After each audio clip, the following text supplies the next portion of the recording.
All right. Good morning, everyone. Thank you, Dr. Mayur Patel, and thank you, Dr. Yash Patel, for inviting me to speak on a topic of glycemic variability in managing diabetes. I hope all of you are enjoying this meeting. It's my pleasure to attend this meeting for a consecutive fourth year, I believe. Let me share my presentation. Give me 1 second. Oops. Okay. All right. Okay, hope you can see my presentation. So what I'm going to talk today is, again, I mentioned that my topic that was given is kind of like diabetic variability, but I changed the topic to glycemic variability because it's the same thing. And what's its clinical relevance? As a clinician, how should we look at the glycemic variability for our patients with diabetes? Here are my disclosures, not relevant to this particular presentation. So what I'm going to talk today is briefly touch on what is glycemic variability, how we define that, how to measure that statistically. Does it really matter to both provider as well as patients with diabetes? What are the limitations of glycemic variability? And my opinion, and I say opinion because it's not based on evidence, and some recommendation using glycemic variability in clinical management of diabetes. So let's start with this. What's a glycemic variability? So in statistics, glycemic variability or variability means you have a variation in any of the factors, right? And here it's a glucose. So if the spread or the dispersion from the mean, that is referred in statistic as glycemic variability. Now, variability can be very short term. I showed you an example below here, which is a continuous glucose monitoring for a patient with type 1 diabetes. And you can see these different colors each day, and you can see how the glucose is variable each day. So that's kind of a short-term variability, where you can look at the variability within a day, within a week, sometimes a long-term, meaning by that between 2 visits or over many years. And for a glycemic variability, actually, you can look at the visit-to-visit variation in hemoglobin A1C or fasting plasma glucose or a postprandial glucose or any CGM matrix, basically. And this is just a simple plot here that I showed you, which looks at, let's say, A1C, and on the bottom, it's a clinic visits. So if the patient over 10 visits have a different variation in A1C, you can plot like that, and you can see that how A1C is a variable over time in this particular individual.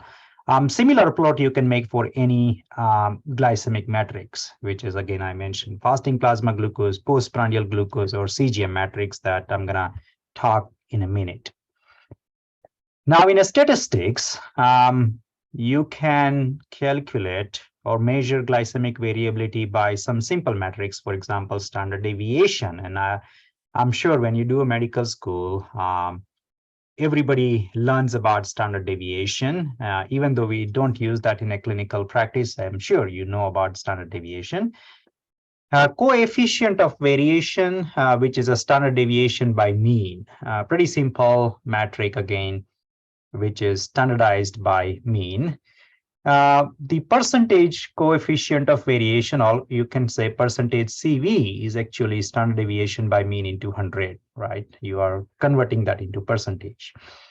And percentage CV is now recommended as one of the CGM metrics by the international consensus, which I'm going to talk again. And there are so many other complex metrics, and here are just the examples that I mentioned. But if you really read the literature, there are plenty of different metrics available. Like, for example, mean amplitude of a glucose excursion called as MAGE, or COGNA, or low glucose index and high blood glucose index, which is LBGI, HBGI, and so many. Now, I said that these are complex because you cannot really calculate that while you are seeing your patient in a clinic, because it requires a sophisticated statistical calculation or formula. And again, we don't know much about this matrix in or its utility in a long term. For example, its association with diabetes complications on a long run. So therefore, the clinical significance of those complex metrics is also debatable. So this is a snapshot of an international consensus on CGM-based glycemic targets. And I'm sure that everyone is now using CGM in managing their patients with type 1 and type 2 diabetes. When you use the CGM, it provides you really a wide, detailed view of glucose, day-to-day glucose and its excursion. And it helps both patients as well as clinicians to improve their glycemic control. And so with the increase in a CGM use in patients with diabetes, now this international consensus gave us some recommendation on CGM-based metrics and goals. Now remember that these are consensus, not an evidence, meaning by that those experts think that these are the reasonable goal to start with. And over time, I think sure that we will have more evidences to change these goals depending on the evidences. Now, most patients with type 1 and type 2 diabetes, I hope you can see my cursor, should have a time in range, which is called as or defined as 70 to 180 milligram per deciliter. So the time in range should be greater than 70%. Time below range, which is less than 70 milligram per deciliter, should be less than 4%. And time above, which is more than 180 milligram per deciliter, should be less than 25%. Again, this is for most individuals with type 1 and type 2 diabetes. And these goals are different for older individuals, the individuals who have a very high risk of hypoglycemia, individuals who are pregnant, because we need to modify the goals depending on the age, comorbid conditions, and the pregnancy status. Now, in this international consensus, they also defined glycemic variability and provided a goal that clinicians should try to achieve in their patients with diabetes. And they say that the percentage CV, which is percentage coefficient of variation, again, I showed you in my earlier slide that it's a standard deviation divided by mean into 100, should be easy to calculate for most clinicians. It should be readily available in your CGM reports. And percentage CV of less than 36 is something that we should try to achieve for most individuals with type 1 and type 2 diabetes. Now, how this number of 36 came actually, it is based on just the one study done by Lou Munier from France. What he did is that very simple study.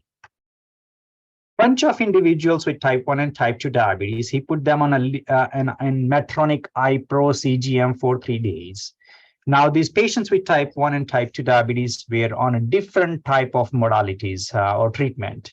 For example, type 2 diabetes, not on any insulinotropic agent, like, for example, sulfonylurea.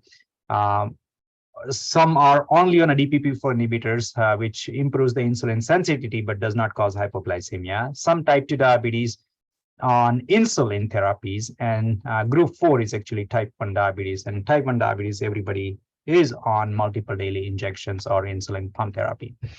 Now, in these individuals, he arbitrarily plotted the line of coefficient of variation of 36%.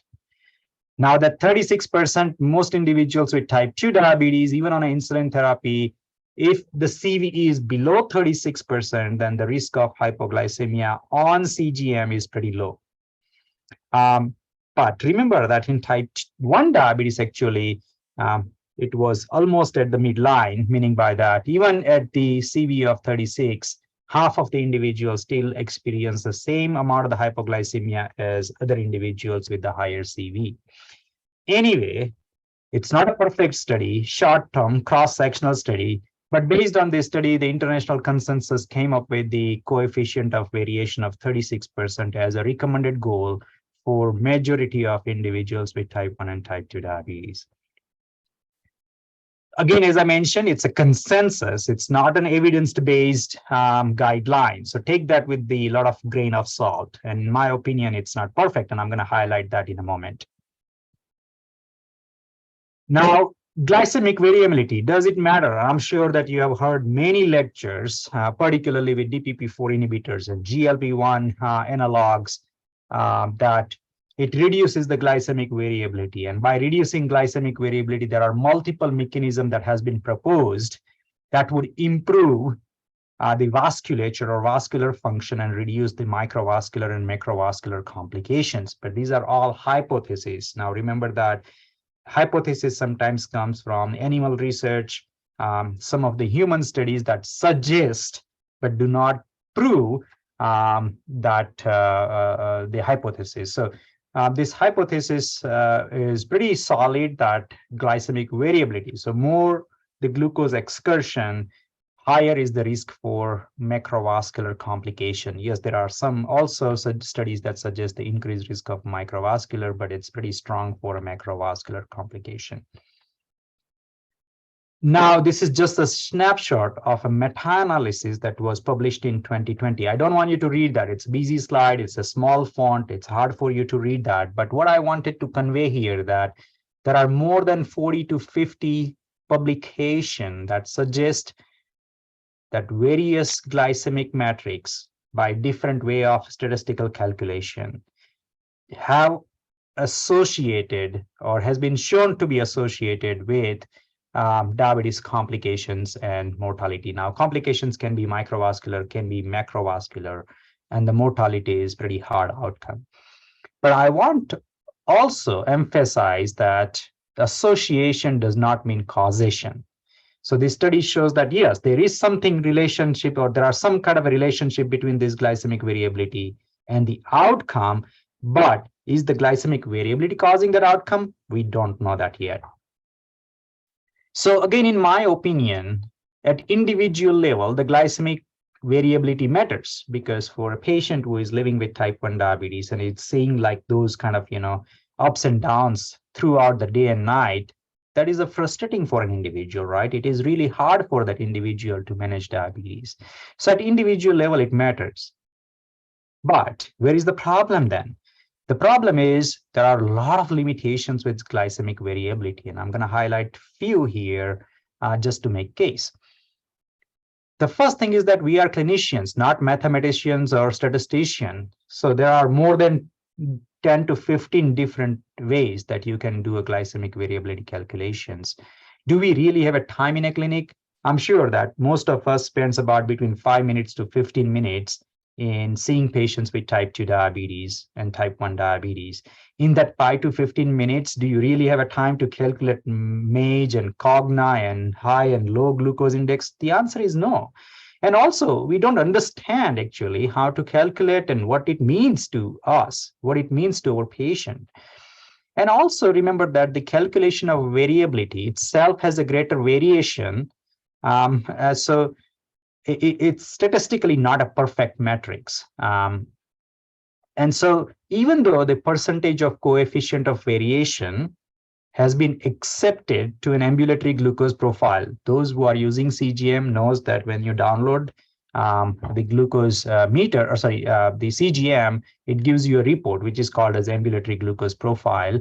And the international consensus says that all AGP should include the percentage CV as a metric for glycemic variability. But it's not perfect either. And there are many reasons for that. This is a beautiful article published in Diabetes Care, that is this threshold of 36% CV. Does it has to do anything with our clinical practice? Does it really matter for our clinical practice? And I'm not going to give you more detail about that, but I really recommend you to read this article. I just took a snapshot of that article here. It was published last year. And also, this CV has not exactly the same meaning for different patients. And why I say that, for example, if someone has an A1C of 8%, which is shown here on this bar diagram at the very end, and I hope again you can see my cursor here. Now, the people who have a very high A1C of 8% or higher, they have a less risk of hypoglycemia even with the higher CV than someone who has an A1C of less than 6.5% and higher CV.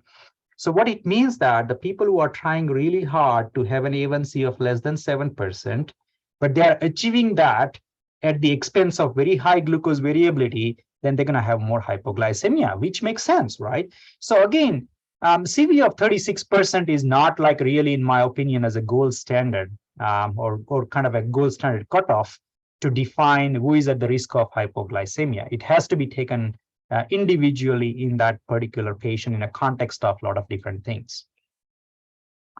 Also, when you try to reduce any glucose matrix, whether it's a time in range, whether it's a mean glucose, you're going to also reduce the CV because both the matrix goes hand to hand. Like this example here, in this patient, you can see a mean glucose of 210, time in range is only 28% because this person has a pretty high blood glucose.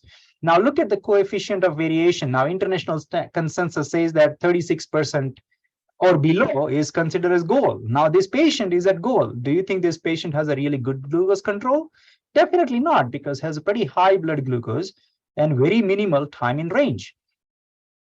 And so now we're going to change some treatment or therapeutics in this patient. Now the patient comes back to you after a week or two.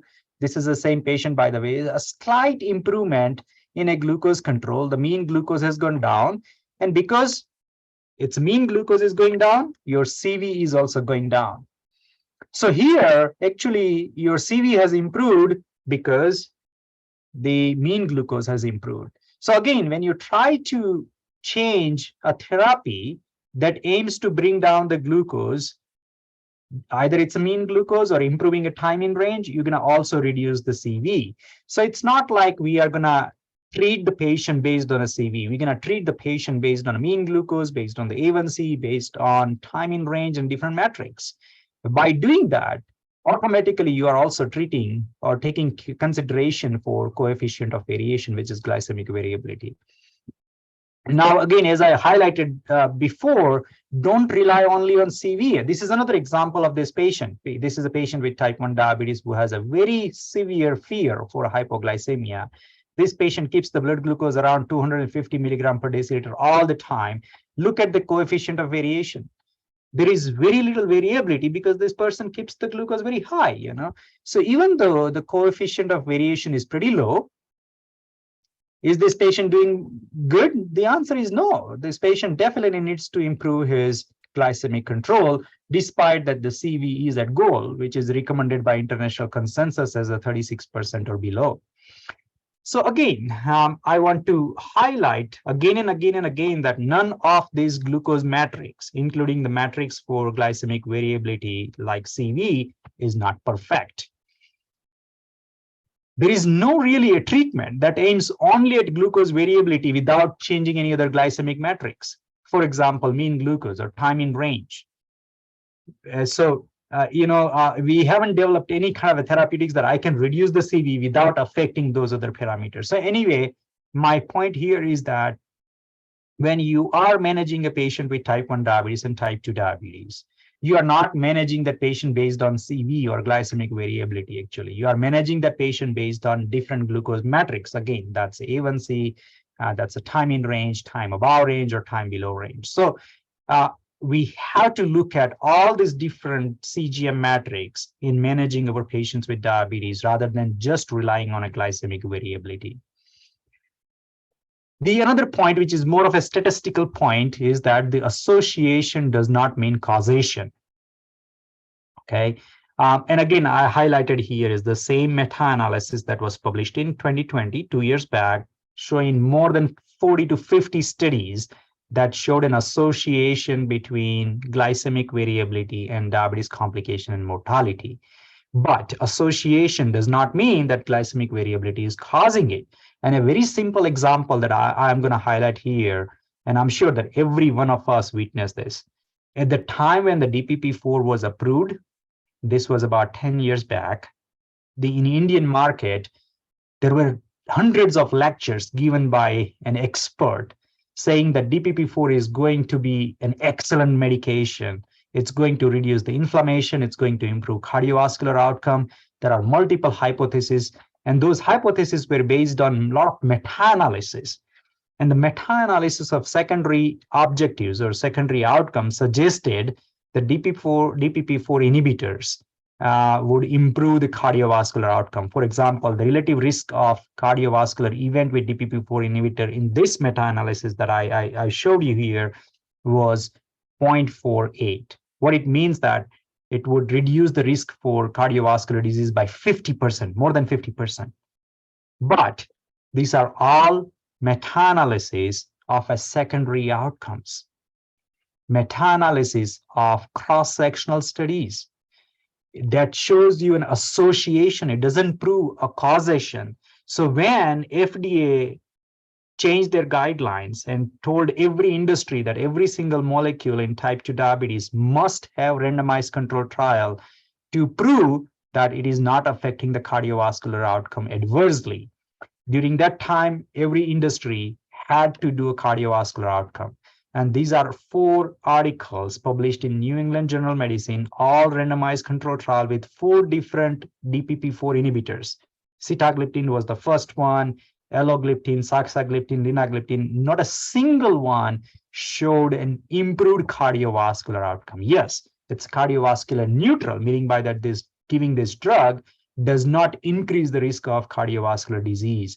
But at the same time, it does not decrease the risk for cardiovascular disease. Like, for example, in case of SGLT2 inhibitors and GLP-1 analogs, it actually reduces the risk of cardiovascular outcomes. So again, I want to highlight that during that 10 years back or 15 years back when the DPP-4 came in the market, a lot of lectures, we heard that DPP-4 is going to be the best molecule in managing type 2 diabetes. Now, 15 years from those lectures, think yourself. And now people are debating that DPP-4 has no role in managing type 2 diabetes, given that we have even potent molecules available in the market like GLP-1 analogs and SGLT2. So anyway, I want to highlight by this example is that the association has very less meaning in evidence-based medicine. We have to have randomized controlled trial to prove the causation or the effect and the cause relationship. Now, do we have any randomized controlled trial in a glycemic variability field? The answer is yes, very limited, but I'm going to just highlight 2 randomized controlled trial here. This was the randomized controlled trial looking at the effect of a prandial versus the fasting glucose on a cardiovascular outcome. And the intention here is that in patients with type 2 diabetes who had a myocardial infarction within 21 days, one group was started with basal insulin therapy, another group was started with the prandial insulin therapy. And the intention is that if I give a prandial therapy, which is a short-acting insulin 3 times a day, you're going to reduce the glycemic variability significantly than just the basal therapy. That was the intention.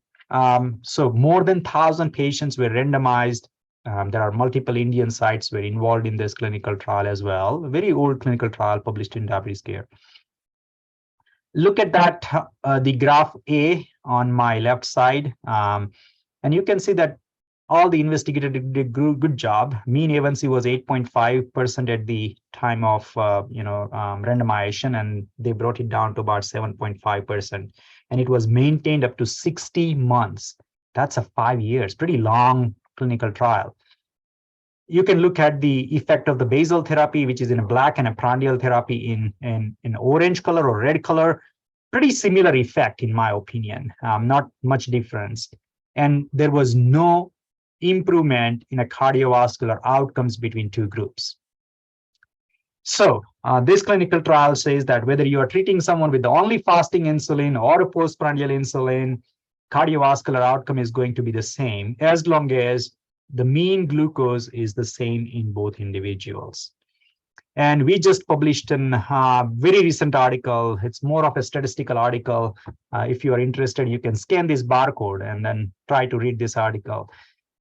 Many of us believe from an old article that treating patients with type 2 diabetes or type 1 diabetes with the fasting only glucose will lead to a more reduction in the A1C.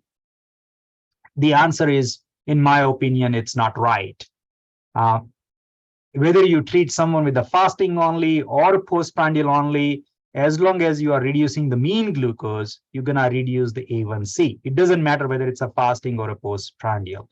So remember that part. I think, most us as a clinician, when we just look at the fasting glucose value to titrate the insulin, you're gonna probably have a lot of issues in having the patient pretty high basal insulin, because you are keep titrating the insulin just based on a fasting glucose rather than looking at the postprandial values. And that high basal insulin can cause more hypoglycemia.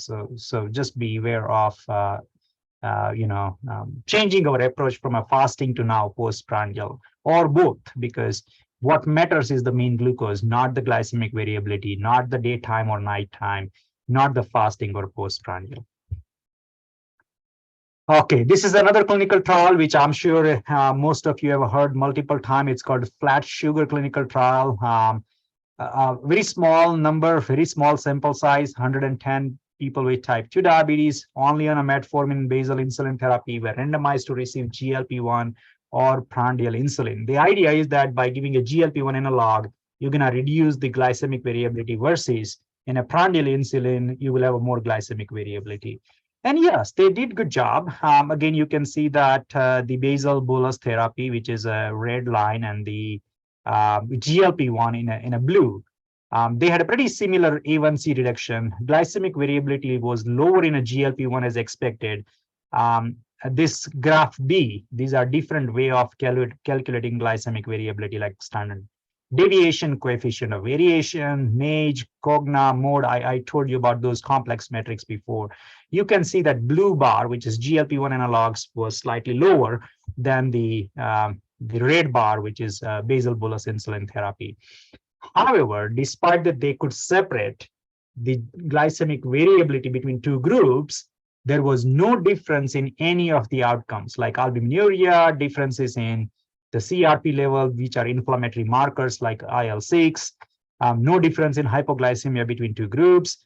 And they terminated this trial early because of various reasons. So they could not actually look at the hard cardiovascular outcomes. But again, in short, both the randomized control trials showed that the glycemic variability is not influencing any outcomes in, at least in a randomized control trial. It's still debatable whether glycemic variability will reduce the diabetes complications or not. So again, I'm just highlighting the part that, yes, there are so many studies that is showing an association between glycemic variability and diabetes outcomes, but none of the randomized control trial has proven any cause and effect relationship between these two variables.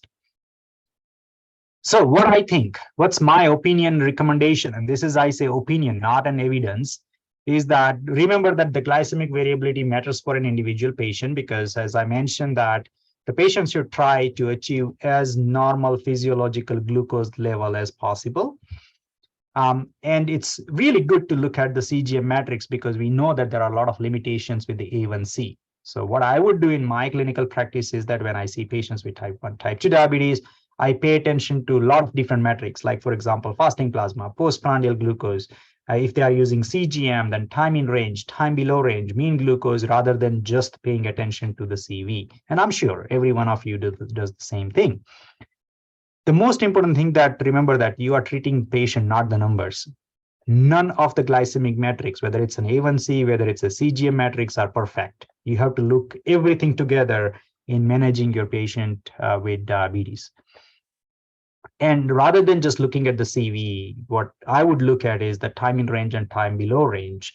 And that will give you an opportunity to improve the diabetes care. For example, if the patient has a lot of variability, less time in range, you can think about changing the diet, physical activities, check about the drug that is causing more hypoglycemia, because the patient is probably spending more time in hypoglycemia. Patient might be on a sulfonylurea, reduce the dose of sulfonylurea, maybe something drug-to-drug interaction. Re-emphasize the diabetes self-management and make the therapeutic decision to optimize the glycemic control, which is A1C, look at the mean glucose, look at time in range, time below range. All these metrics should be looked, in relationship with each other rather than just the one single matrix. With that, I'm going to end my talk. Happy to take any questions if you have. I hope I have highlighted in very detail about the role of glycemic metrics in managing our patients with diabetes. So my final word is that take some cautions in using these metrics. We have to, again, remember that treat our patient rather than just the numbers. With that, thank you so much. Happy to have any questions if you have.